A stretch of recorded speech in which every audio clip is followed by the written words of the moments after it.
Bem-vindo a uma jornada até Tetelestai.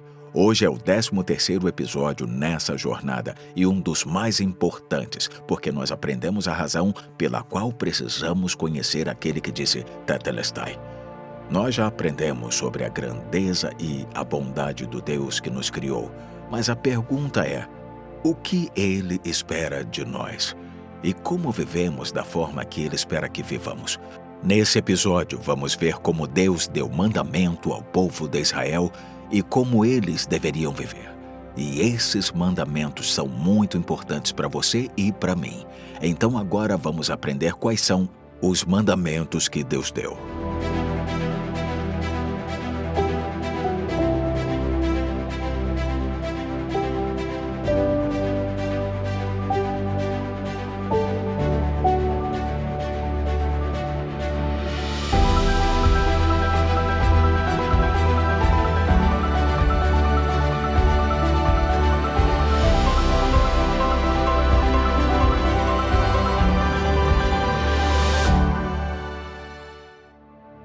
Deus então guiou os israelitas à terra de Canaã, a terra que ele havia prometido a Abraão e seus descendentes.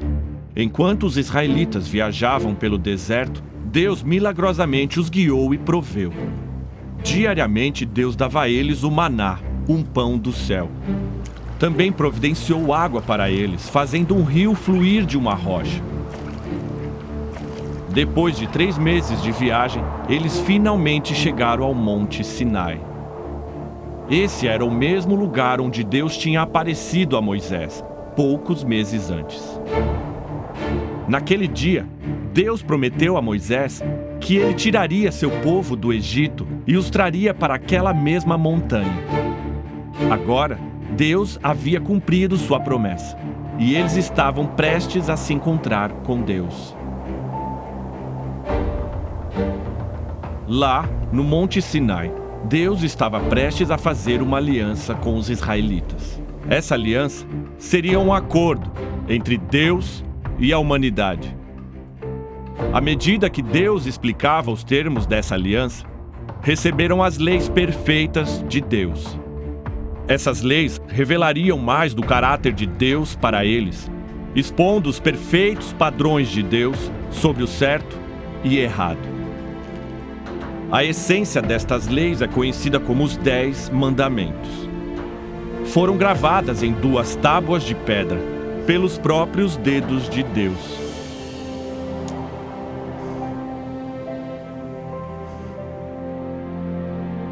Em Êxodo 19:8, quando os israelitas ouviram que Deus faria uma aliança com eles e que exigia absoluta obediência às suas leis perfeitas, prontamente disseram a Moisés: tudo o que o Senhor tem falado, nós faremos. Mas conseguiriam obedecer os termos da aliança e obedecer às leis de Deus? Olhando estes mandamentos, faça a pergunta a si mesmo: quantas dessas leis você obedece? Ao amanhecer do 3º dia, houve trovões e raios. Uma densa nuvem cobriu o monte e uma trombeta ressoou fortemente. Todos no acampamento tremeram.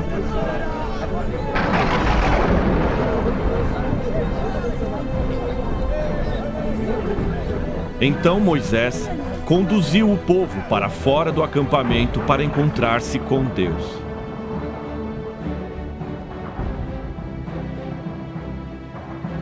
Deus falou todas estas palavras: eu sou o Senhor teu Deus, que te tirou do Egito, da terra da escravidão. Israel tinha saído de um país que acreditava que uma multidão de deuses e deusas deveriam ser servidos. Mas o primeiro mandamento de Deus foi: não terás outros deuses além de mim. Deus ordenou a seu povo para adorar, confiar e servir a Ele somente. Em Isaías 45:5, Deus explica que além de mim não há um outro Deus. Mas você deposita a sua confiança só em Deus? E quando enfrenta um problema sério, como uma doença ou uma crise financeira, onde você busca ajuda? Quem ou o que você procura para obter direção, proteção ou prosperidade? Se você já procurou outro ser, espírito, fonte de poder, ao invés de Deus, então já quebrou esse mandamento. Talvez não tenha procurado outros seres, ancestrais, espíritos ou poderes, mas ao invés de confiar em Deus, viveu sua vida inteira confiando inteiramente em si mesmo. De acordo com Jeremias 17:5, assim diz o Senhor: maldito é o homem que confia no homem, cujo coração se afasta do Senhor. O segundo mandamento de Deus foi contra fazer ou adorar ídolos. Deus disse: não farás para ti nenhum ídolo de qualquer coisa no céu ou na terra. Deus proibiu seu povo de fazer ídolos parecidos com qualquer ser celestial, anjo ou mesmo Deus, o Senhor. Também proibiu seu povo de fazer ídolos na forma de coisa ou gente, embaixo na terra ou nas águas abaixo.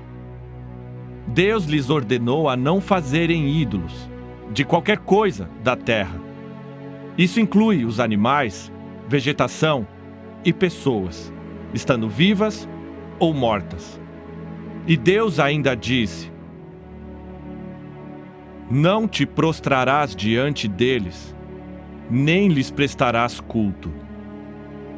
Perceba, Deus não proibiu apenas a adoração a ídolos, mas também prostrar-se diante deles ou venerá-los. Porque Deus diz: eu, o Senhor teu Deus, sou Deus zeloso. Castigo os filhos pelos pecados dos pais, até a 3ª e 4ª geração dos que me desprezam. Mas trato com bondade até 1000 gerações aos que me amam e guardam os meus mandamentos. Deus nunca permitiu a seu povo ter um ícone, imagem ou ídolo, nem para representar a Ele. Em Isaías 42:8, Deus diz: eu sou o Senhor, este é meu nome. Não darei a minha glória a outro, nem a imagens o meu louvor. Você alguma vez já adorou a um ídolo? Ou se prostrou a ele? Você já o adorou ou orou a uma imagem? Se já, você quebrou este mandamento. Há mais de 200 versículos na Bíblia contra os ídolos. Isaías 44:20 explica que aqueles que adoram ídolos têm seus corações enganados, sem nem questionar. Esta coisa na minha mão é falsa? Deus implora a seu povo e a você: não se iluda. Em Isaías 46:7, Deus descreve aqueles que confiam em ídolos, dizendo: erguem-no ao ombro e o carregam, põe-no em pé em seu lugar e ali fica. Daquele local não consegue se mexer. Embora alguém o invoque, ele não responde. É incapaz de salvá-lo de seus problemas. E no versículo 9, eu sou Deus e não há outro. Eu sou Deus, não há nenhum como eu. Uma vez atrás da outra, Deus ordena a seu povo a não confiar em ídolos. Fala: eu sou Deus, sou seu Criador. Adore, sirva e confie só em mim. No 3º mandamento, Deus diz: não tomarás em vão o nome do Senhor teu Deus. O nome de Deus deve ser usado como uma grande honra. Deus proibiu seu povo de usar seu nome, amaldiçoando ou em uma expressão vazia. Sempre que alguém diz: "Oh, meu Deus, está tão quente hoje", ou "Meu Deus, isso é maravilhoso", estava pensando em Deus ou orando a Ele? Não. Ambos são exemplos de uso errado de seu nome. Mas e você? Você já usou o nome de Deus como uma expressão? Ou já deixou escapar o nome de Deus sem pensar no que estava dizendo?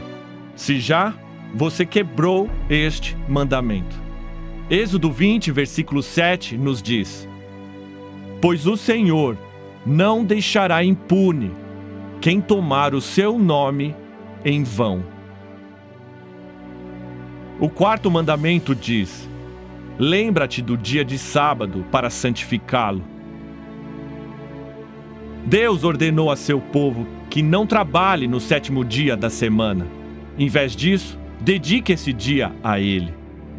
A observância do dia não só deu um dia de descanso onde poderiam adorá-lo, mas também separou a nação de Israel das outras que viviam em redor deles. Mas e você? Tem obedecido esta lei? Se está baseando a sua aceitação a Deus porque você guarda o sábado, precisa entender que se você não dedica todos os sábados a Deus, é culpado de quebrar esse mandamento.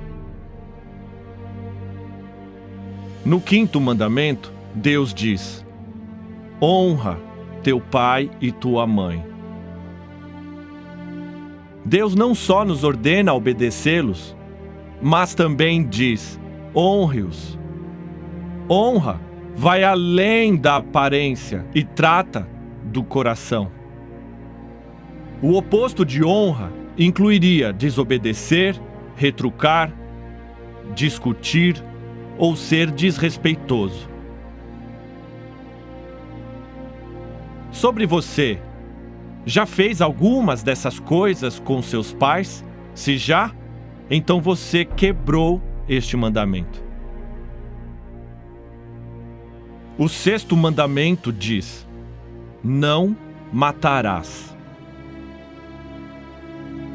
Deus, como autor e quem dá a vida, acha cada ser humano precioso. E muitos lemos este mandamento e pensamos: bem, pelo menos este aqui eu nunca quebrei. Eu nunca matei ninguém. Certeza que você nunca quebrou este mandamento? Ouça estes versículos de Mateus, capítulo 5. Ouviram o que foi dito aos seus antepassados: não matarás. Aquele que matar será réu de juízo. Eu lhes digo que qualquer um que se irar contra seu irmão estará sujeito a julgamento. Todas as nossas ações fluem dos nossos corações. E Deus irá julgar não somente o ato de homicídio, mas um coração com intenções homicidas. 1 João 3,15 diz: aquele que odeia seu irmão é assassino. E agora, o que acha? Você já odiou alguém? Ou ficou bravo com ele? Se já, também quebrou este mandamento. Deus não só criou a vida, mas Deus também é o autor e criador do casamento. No sétimo mandamento, Deus coloca um limite importante no casamento. Porque desde o início, Deus o planejou para ser uma mulher para um homem, por toda a vida. Em Provérbios 5,18, Deus diz ao marido: alegre-se com a esposa da sua juventude. E no versículo 19 ele diz: e sempre o embriaguem os carinhos dela. A intimidade física compartilhada pelo casal é um presente precioso para o casamento. Por isso, aqui no sétimo mandamento, Deus diz: não adulterarás. Adultério é ter intimidade sexual com quem você não é casado. Deus diz: não faça isso. Se fizer, se destruirá, e a seu casamento. Uns leem este mandamento e pensam: eu não sou nem casado, não quebrei este mandamento. Independente se é casado ou solteiro, Deus quer fidelidade e pureza, não só em suas ações, mas em seus olhos e coração também. Mateus 5:28 diz: qualquer que olhar para uma mulher e desejá-la, já cometeu adultério com ela no seu coração. De acordo com Deus, mesmo se só olhar com desejo para o corpo de alguém com quem não é casado, você é culpado de quebrar este mandamento. O 8º mandamento é: não furtarás. Furtar é pegar qualquer coisa que não lhe pertence, mas é de outra pessoa. Você quebrou este mandamento? Alguma vez já trapaceou pegando respostas que não eram suas? Já pegou músicas, filmes ou informação pelas quais não pagou? Já trapaceou nos impostos ou no trabalho, dizendo que trabalhou 8 horas quando só trabalhou 7? Se de alguma forma você já pegou algo que não lhe pertencia, então quebrou este mandamento. O 9º mandamento diz: não darás falso testemunho contra teu próximo. Deus só fala a verdade e requer de nós que também falemos a verdade em qualquer coisa que falamos. Temos a tendência de pensar: só uma mentirinha, tudo bem, ninguém vai se ofender. Mateus 12:36 diz que todas as pessoas, no dia do juízo, haverão de dar conta de toda palavra inútil que tiverem dito. E você, já mentiu? Se sim, então já quebrou este mandamento. O último dos 10 mandamentos diz: não cobiçarás. Cobiça não só é um pecado, como também leva a quebrar outro mandamento de Deus, para conseguir o que a pessoa cobiça. E você? Você já se sentiu insatisfeito com o que você já tem e já foi consumido pelo desejo de ter algo que não é seu? Se já cobiçou, é culpado de quebrar este mandamento. 10 mandamentos. Deus deu ao povo de Israel para eles saberem como viver. Mas eles ainda são importantes para mim e para você hoje, como eram importantes milhares de anos atrás para o povo de Israel. Os 4 primeiros mandamentos falam sobre como ter um bom relacionamento com o Deus que nos criou. Os últimos 6 nos dizem como viver uns com os outros. Um especialista sobre a lei judaica uma vez perguntou a Jesus: Mestre, quais são os maiores mandamentos da lei? Jesus respondeu: ame o Senhor teu Deus de todo o seu coração, com toda a sua alma e com toda a sua mente. Esse é o primeiro e maior mandamento. E o segundo é parecido: ame o próximo como a ti mesmo.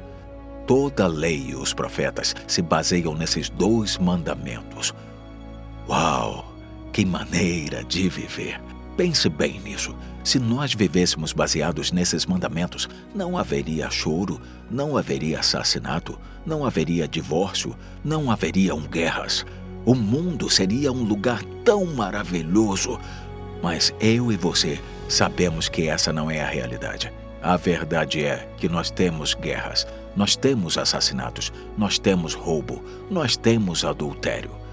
Deus quer que vivamos como campeões, mas infelizmente nós não atendemos a essa expectativa. Mais de 50 anos atrás eu conheci e casei com uma mulher maravilhosa. Ela me amava e eu a amava muito.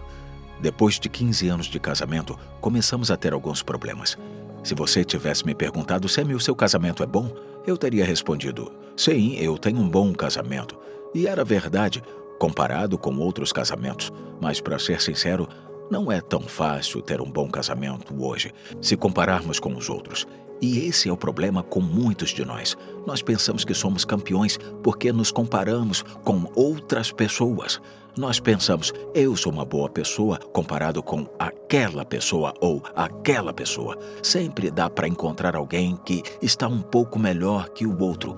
Mas quando você olha para Deus, aquele que é absolutamente santo, totalmente pureza, você cai de joelhos e diz, Deus, tenha misericórdia de mim, eu falhei contigo. E foi isso que aconteceu comigo depois de anos de casamento. Quando eu cheguei em casa, depois que saí do escritório, minha esposa estava lendo a Bíblia e estava chorando. Eu perguntei, meu amor, o que é que houve? Com lágrimas escorrendo nos olhos, ela disse, eu estava lendo a Bíblia hoje sobre a santidade de Deus. Os lábios dela tremeram. Eu percebi que falhei com ele. Eu falhei com você. Por favor, me perdoe. Eu fiquei surpreso. Nós passamos aquela noite conversando e falando com Deus. Eu chorei e pedi perdão a ela. Eu me vi sob a luz da santidade de Deus. Eu vi nosso casamento sob a luz dos mandamentos de Deus e não em comparação com os outros. Eu fiquei arrasado. Deus fez uma grande obra no meu coração e no coração da minha esposa. Ele fez um grande avivamento em nosso casamento. Ele restaurou o nosso amor e refrescou as nossas almas. Esse é um dos grandes propósitos dos mandamentos que Deus deu ao povo de Israel. O motivo de não vivermos como campeões na vida é porque achamos que somos campeões. A lei de Deus nos mostra que não conseguimos viver à altura do padrão dele. Só tem uma pessoa que já viveu da forma que Deus quer que todo homem viva. Foi aquele que disse, Tetelestai, numa cruz romana cruel.